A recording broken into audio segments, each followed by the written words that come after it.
Revanna arrest ಬೆನ್ನಲ್ಲೇ ಭವಾನಿ ರೇವಣ್ಣಗೂ ಸಂಕಷ್ಟ ಬಂದೊದಗಿದೆ. SITಯಿಂದ notice ಕೊಡೋ ಸಾಧ್ಯತೆ ಇದೆ. ಮಾಜಿ ಪ್ರಧಾನಿ ಪುತ್ರ ಶಾಸಕ ರೇವಣ್ಣ ಅವರನ್ನು ಮಹಿಳೆಯ ಕಿಡ್ನಾಪ್ ಕೇಸಲ್ಲಿ SIT ಅಧಿಕಾರಿಗಳು ಬಂಧನ ಮಾಡಿದ್ದಾರೆ.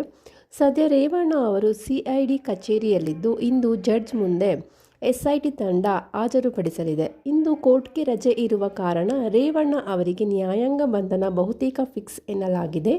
ನ್ಯಾಯಾಂಗ ಬಂಧನ ಆದರೆ ರೇವಣ್ಣ ಜೈಲಿಗೆ ಹೋಗುವ ಸಾಧ್ಯತೆ ಹೆಚ್ಚಿದೆ.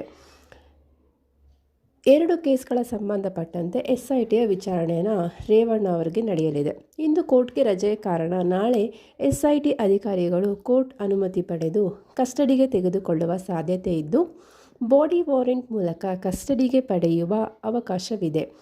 ಈ ವೇಳೆ 2 ಕೇಸ್ಗಳ ಸಂಬಂಧ SIT ವಿಚಾರಣೆ ಮಾಡಲಿದೆ. ADGP BK ಸಿಂಗ್ ಹಾಗೂ ತಂಡ ರೇವಣ್ಣ ಅವರ ವಿಚಾರಣೆ ಮಾಡಲಿದ್ದು ಈಗಾಗಲೇ ಅಧಿಕಾರಿಗಳು ಹಲವು ಮಾಹಿತಿಯನ್ನು ಸಂಗ್ರಹಿಸಿದ್ದಾರಂತೆ. ಯಾವ ಸೆಕ್ಷನ್ ಅಡಿ ಪ್ರಕರಣ ದಾಖಲಾಗಿದೆ ಎಂದರೆ ರೇವಣ್ಣ ವಿರುದ್ಧ ದಾಖಲಾಗಿರುವ ಕಿಡ್ನಾಪ್ ಕೇಸ್ಗಳು ತುಂಬಾ ಸ್ಟ್ರಾಂಗ್ ಆಗಿವೆ. 364A ಸೆಕ್ಷನ್ ದಾಖಲಾಗಿದ್ದು ಇದು ಸಾಬೀತಾದಲ್ಲಿ 10 ವರ್ಷದಿಂದ ಜೀವಾವಧಿ ಶಿಕ್ಷೆ ಆಗಬಹುದು.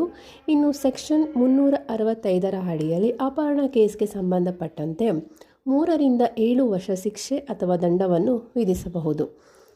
ಇದಕ್ಕೆ ಸಂಬಂಧಪಟ್ಟಂತೆ ಭವಾನಿ ರೇವಣ್ಣ ಅವರಿಗೂ ಸಂಕಷ್ಟ ಒದಗಿದೆ.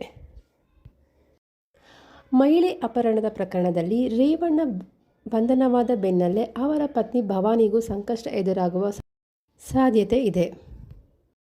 ಭವಾನಿ ರೇವಣ್ಣ ಅವರು ಕರೀತಾ ಇದ್ದಾರೆ ಅಂತ ಸತೀಶ್ ಬಾಬು ಅವರು ನನ್ನ ತಾಯಿಯನ್ನು ಕರೆದಿದ್ದರು ಅಂತ ಸಂತ್ರಸ್ತೆಯ ಪುತ್ರ ಪೊಲೀಸರಿಗೆ ದೂರು ನೀಡಿರೋದ್ರಿಂದ ಹೀಗಾಗಿ SIT ಅಧಿಕಾರಿಗಳು ಭವಾನಿ ರೇವಣ್ಣರನ್ನು ವಿಚಾರಣೆ ನಡೆಸುವ ಸಾಧ್ಯತೆ ಇದೆ.